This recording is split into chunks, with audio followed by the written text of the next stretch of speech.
ربنا آتنا فی الدنیا حسنۃ وفی الآخرہ حسنہ.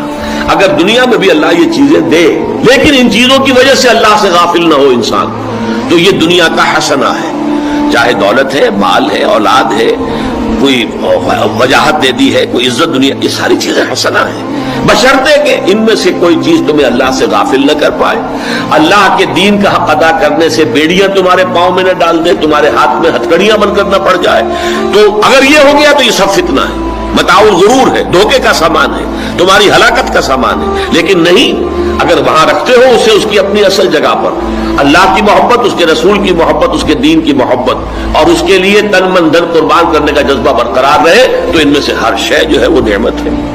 تو توازن یہی ہے کہ دنیا مزرعۃ الآخرہ، دنیا برائی نہیں ہے، دنیا تو آخرت کی کھیتی ہے. یہاں بو گے تو وہاں کاٹو گے نا، یہاں کچھ بویا ہی نہیں تو کاٹو گے کیا؟ وہاں بونا تو یہاں ہے، محنت تو یہاں کرنی ہے.